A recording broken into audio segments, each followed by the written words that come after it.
What is going on, ladies and gentlemen? My name is Espresso, and welcome to today's video. Now, today we've got huge stuff to talk about regarding Advanced Warfare. I'm so stoked to bring it to you guys in this video. So there's so much new stuff to talk about and list for you guys. I don't even know where to begin. So I guess let's just start right from the beginning. We open up the mission induction in Seoul, South Korea, in July 10th, 2054. Here we are in a drop pod going to Seoul, accompanied by Private Will Irons and Sergeant Cormac. We, as we all know, are Marine Private Jack Mitchell. On our drop in, we experience some interfering fire, which nearly knocks out a fellow squad mate, and later turns out that our drop point is somewhere completely different than what we imagined because of it. A crash landing to start our mission, cinematically speaking, that is absolutely awesome. And just from the drop pod, we can see all this cool tech from the HUD and exoskeletons and so much more, but from this is just the tip of the iceberg. So when we finally crash land and kick open our door, we start to move out and we get to see our first weapon of Advanced Warfare.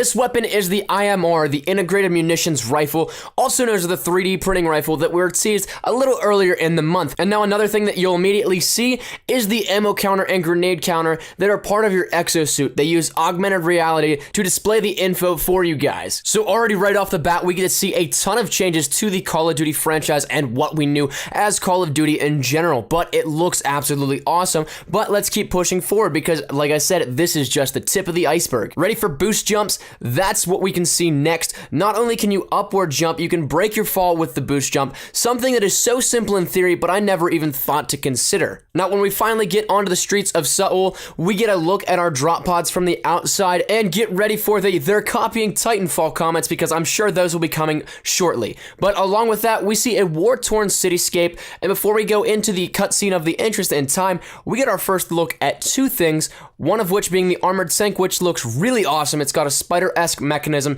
to it, looks really awesome, and hopefully we can see this in some player interaction, either in single player or maybe even multiplayer. And now the second thing that we get to see that is absolutely awesome is the drone swarm. That's right, the swarm is back, not the same as Black Ops 2, but the concept is the same. Hell, I'd even say that it's the swarm on steroids because of what it looks like in this. The sheer amount of the drones is crazy in general, and it looks like they may just run into things, maybe cut them up with their blades, but I don't know. Regardless, it looks menacingly awesome. So in the interest of time, following that cutscene immediately is a cargo landing area. Next, we get to see one of our tacticals, I'm assuming. This one entitled The Threat on Your Variable Grenade.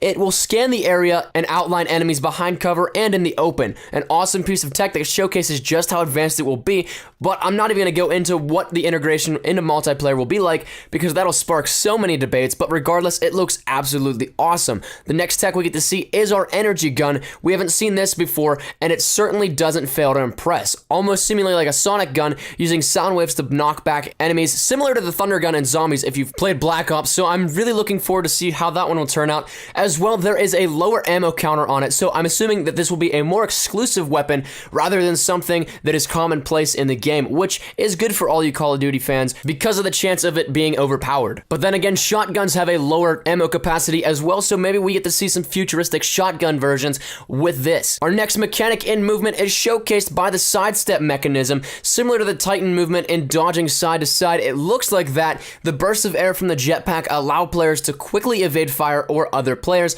and I know the tech keeps piling in on us, but we're going to quickly move over to the plasma rifle, the laser rifle as some know it by. It looks extremely awesome, as well as we may have a look into our riot shields, a display similar to the Black Ops 2 trailer where players shot from behind it. But back to the plasma rifle, Call of Duty described this as being able to have infinite ammo with it so long as you don't let it overheat. So that's pretty awesome to see, and I'm quite curious to see how it will play out with this. In the next sequence, you have to watch very closely on our variable grenades. We have the options for smart, frag, and contact. The smart variable grenade was selected when thrown, and it hovers, finds, and explodes in the general vicinity of our enemies. So that is quite cool as well. Now, moving on to the final sequence here. This is the last sequence of the gameplay that we are shown here at E3 today. It had nothing to do with tech, but rather the ability to showcase what Sledgehammer can do to compel the players into the story and its characters. Now, you guys all know that I love the campaigns of Call of Duty titles, but in the brief 30 seconds or so, I was more so into and captivated by this than I have felt by any other Call of Duty title previously, which is really hard to say actually,